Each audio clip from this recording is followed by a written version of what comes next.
Hello lovely people, ఎలా ఉన్నారు అందరూ? ఇవాళ నేను మీకు చూపించే వంటకం చాలా హెల్తీ రెసిపీ అండి. సున్నుండలు బెల్లంతో చేశాను నేను ఇవాళ.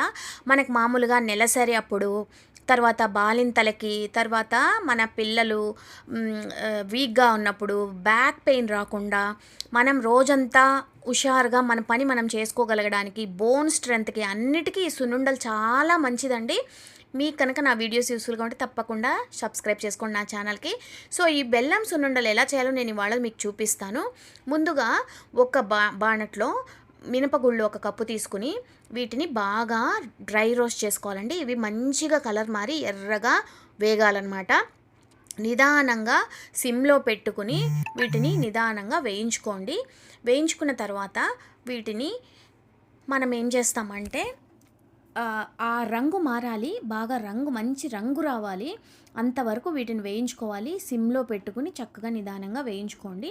మనకి ఇవి ఏంటంటే పచ్చివాసన మొత్తం ఉండకూడదండి. ఉంటే పళ్ళకి అతుక్కుంటూ అవి టేస్ట్ ఉండదు. కాబట్టి మీరు నిదానంగా ఇలాగా బాణట్లో చక్కగా సిమ్లో పెట్టుకుని వేయించుకోండి.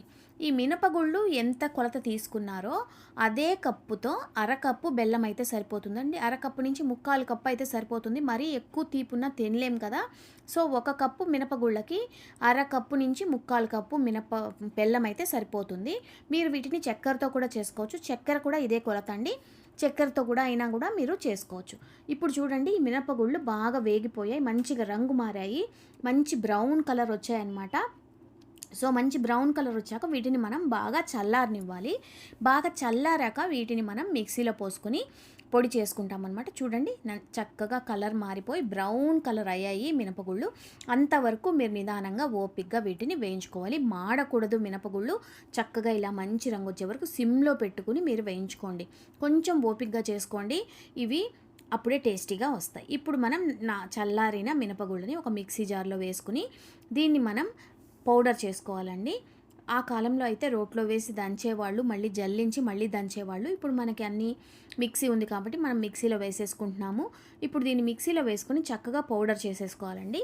పౌడర్ చేసుకున్న తర్వాత దీంట్లో నేను ముందుగా చెప్పినట్టు ఇలాగా సాఫ్ట్గా పౌడర్ చేసుకోవాలి. చూడండి, చక్కగా మనం మెత్తగా పొడి కొట్టేసుకోవాలి.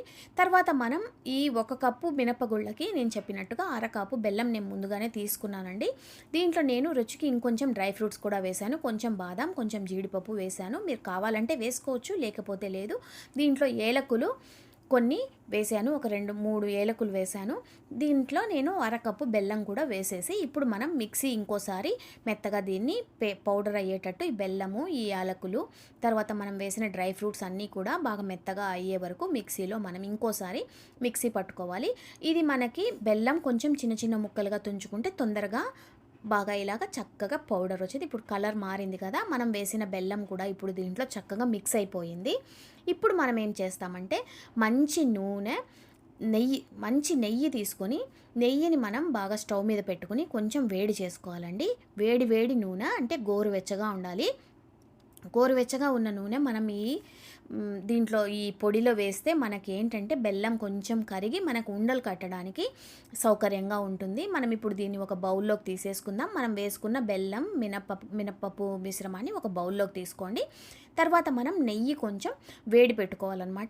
నెయ్యి కొలత ఏం లేదండి, మనకి ఇది కలిపి మనకి ఉండకట్టేదానికి వచ్చేంత నెయ్యి పోసుకోవాలన్నమాట. నెయ్యికైతే కొలత మనం చెప్పలేము. మనం ఇప్పుడు కొంచెం పోసుకుంటూ ఈ వేడి నెయ్యిని ఇలా మనం స్పూన్తో కలుపుదాం. కొంచెం వేడిగా ఉంటుంది కాబట్టి స్పూన్తో ఫస్ట్ కలిపేయండి. తర్వాత మనకి కొంచెం ఇది దగ్గర పడినట్టు అనిపిస్తే తర్వాత మనం చేత్తో దీన్ని కలుపుకోవచ్చు. ఇంకా కొంచెం నెయ్యి పడుతుందండి, ఇంకా కొంచెం నెయ్యి కూడా పోసుకుని దీన్ని బాగా కలిపేశాను. తర్వాత మనం ఇప్పుడు ఇది చేత్తో కలుపుకుందాం. చేత్తో నిదానంగా ఇలా కలిపేసుకున్న తర్వాత దీన్ని చక్కగా చిన్న చిన్న ఉండలుగా కట్టేసుకోవాలండి. దీంట్లో మీరు కావాలంటే ఇంకా కొంచెం వేయించిన జీడిపప్పు, ద్రాక్ష కూడా వేసుకోవచ్చు. జనరల్గా సున్నుండలు అయితే అలాగే చేస్తారు. దీన్ని ఇలాగా చక్కగా ఉండలు కట్టుకుని అన్నిటినీ చేసేసుకోండి. ఇప్పుడు మనం 1 కప్పు మినపగుళ్ళతో చేసాం కదా, దగ్గర 10 సున్నుండలు అయితే వచ్చాయన్నమాట. మనకి క్వాంటిటీ ఎంత కావాలంటే దానికి తగ్గట్టుగా బెల్లం, మినపప్పు మనం చూసుకుని కొలత వేసుకోవాలి. ఇది చాలా మంచిదండి హెల్త్కి, ముఖ్యంగా ఆడవాళ్ళకి ఇది చాలా మంచిది. మనం మెనోపాజ్ టైంలో లేదంటే పీరియడ్స్ అలాంటప్పుడు బాలింతలకి ఈ సున్నుండలు పెడుతూ ఉంటారు. ఎందుకంటే వాళ్ళకి ఇన్స్టెంట్గా ఎనర్జీ రావడానికి మంచిగా శక్తినిస్తుందని చెప్పి ఇవి పెడతారు. కాబట్టి మీరు తప్పకుండా ఇవి చేసుకుని రోజుకొక సున్నుండ తింటే చాలా హెల్త్కి మంచిదండి. ఇవి చేసుకుని మీరు నిలవ చేసుకోవచ్చు. బాగా ఒక నెల 2 నెలలు డబ్బాలో వేసి పెట్టుకున్నారంటే, మీరు ఒక నెలకు ఒకసారి కష్టపడి ఇవి చేసి పెట్టుకున్నారంటే మీరు నెల 2 నెలలు చక్కగా ఎంజాయ్ చేయొచ్చు వీటిని. తప్పకుండా ట్రై చేసి ఎలా వచ్చాయో నాకైతే చెప్పండి. నెక్స్ట్ వీడియోలో మళ్ళీ మిమ్మల్ని కలుస్తాను.